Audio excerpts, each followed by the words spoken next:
The insularity cohesion paradox involves cultivating a strong internal cohesion within a team while preventing isolation from the larger organization and subsequent loss of alignment with its objectives. When navigating this paradox, leaders have to foster cohesion strong enough to create identity and create trust and cohesion and speed, but permeable enough that it stays connected with the broader mission of the organization that they're intended to support. So team cohesion builds trust and it builds efficiency and confidence and mutual understanding. All those things are true. But when it overgrows, it breeds groupthink and it breeds isolation and it breeds resistance to outside influence and operational blindness. So it creates a sort of cultishness. And whether it's in special operations or sports, this is in a constant tension. The tighter the bond, the greater the risk of insularity, which is the belief that your team knows better than everyone else and doesn't need anyone's help. And when that happens, collaboration breaks down and innovation ends up stalling. So while it may seem safer and seem better in the short term, in the long term, particularly if you're working on solving ill-defined problems or pursuing some sort of innovation, it's going to be super destructive to that. So the insight here is that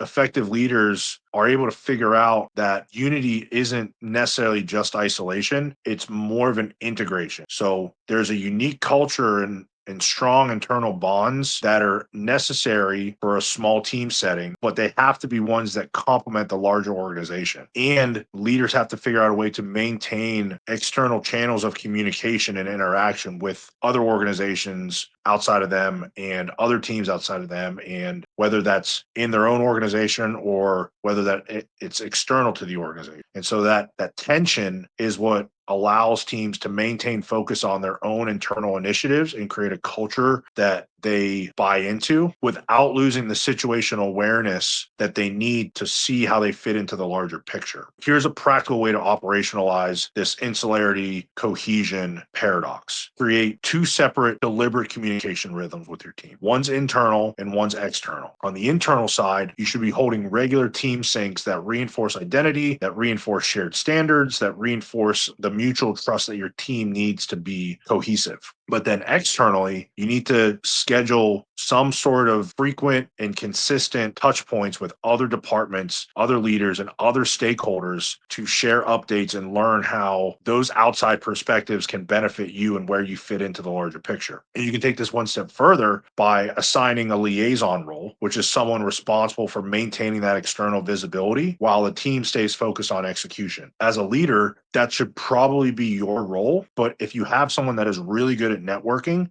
and really good at selling ideas, then you can consider leveraging them instead, because it might be a better use of their strengths than you doing it if you do a poor job at it. Either way, doing something like that is going to help ensure that your team cohesion is strong without creating a silo of isolation. So the main takeaway here from this paradox is that effective leaders are ones who are able to build teams that are internally bonded to one another, but that are externally aligned with the organization or with the team that they're a part of. So they're strong enough to move fast together, but they're humble enough to stay connected and aligned to the larger organization.